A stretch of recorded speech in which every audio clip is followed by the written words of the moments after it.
How slow is your slow?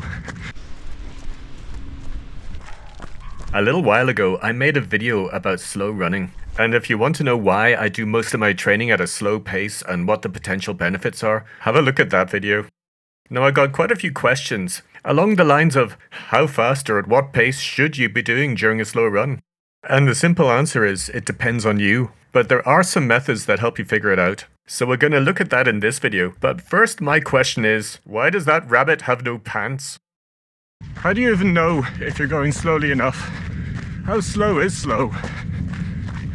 Bear in mind, our goal here is to be in the lower part of the aerobic zone, sometimes called zone 2 or zone 1, depending on which system you're paying attention to. Yes, to improve my endurance, I want my slow run to be just below my aerobic threshold, which is sometimes referred to as zone 2 if you use the 5-zone system. Is all that clear?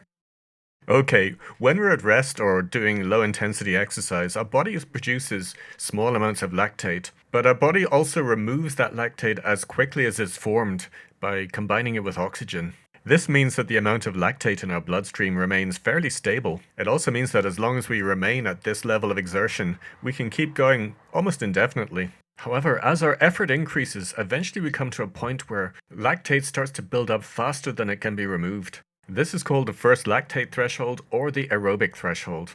So when I do my long, slow runs to train my endurance, I'm trying to stay below this point. So what this means is that the speed of your slow run depends on your own aerobic threshold, which depends on your fitness. And it might even be that your current low-intensity exercise might even be walking. So the first test is the breathing test. This is the one I like the best because it's simple. You can do it constantly and you can do it at any time. And what that means is you should be breathing easily enough to be able to talk to somebody or make a YouTube video. It also means that if it's possible for you, you should be able to breathe only through your nose while running. So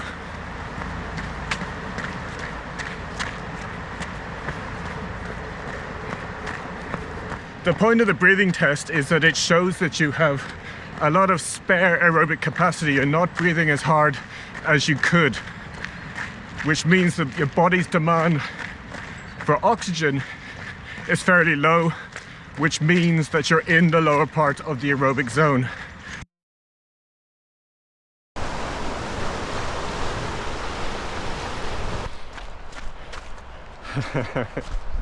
Cool.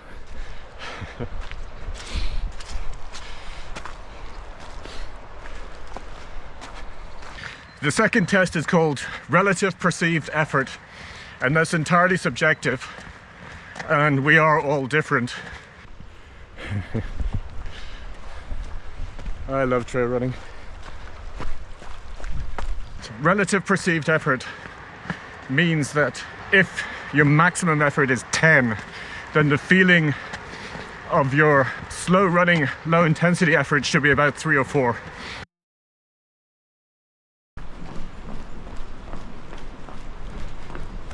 Running to heart rate has become quite popular since the growth in ownership of sports watches. The principle is quite simple. You calculate or discover what your maximum heart rate should be, and then run where your heart rate is at or below a certain percentage of that. It's a simple system and definitely worth looking into, but it does have certain issues. One is that if you're only using a sports watch, they can be quite unreliable for measuring heart rate. So you'd be better off using a chest strap as well, which over a very long run can be quite annoying.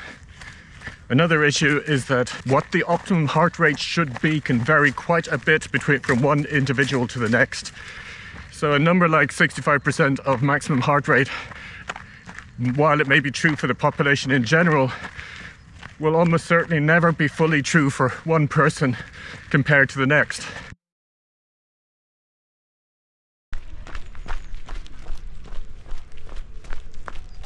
The final method is to do a lactate blood test. This is something you can pay for in a sports laboratory, or in theory you could buy a meter and do it by yourself, so that's quite hard.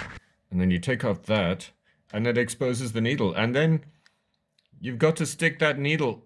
You got to stick this needle into your skin. I've got to stick a needle into my skin until it bleeds. Did you know? I've got to stick a needle into my skin till it bleeds. So in a lactate test, you start off very easy. They take a blood sample, you work a bit harder, they take another blood sample, and so on, stepping up through all of the regions of your intensity, taking blood samples at each point and testing them for the amount of lactate. And at a certain point, the lactate will start to rise, indicating you're passing your aerobic threshold. And then you'll know exactly for this moment in time where your aerobic and anaerobic work zones really are compared to the effort and your heart rate, and therefore where's your optimum training zone.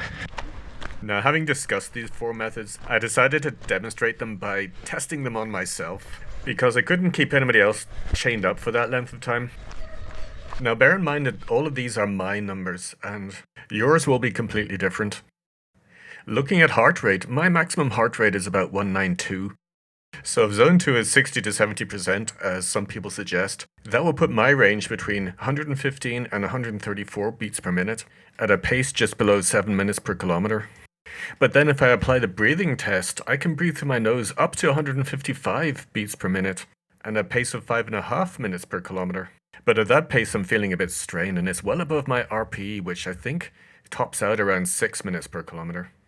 Finally, I did a lactate test, and that showed me that at this moment in time, my aerobic threshold is about 150 beats per minute, or 5 minutes 50 per kilometer.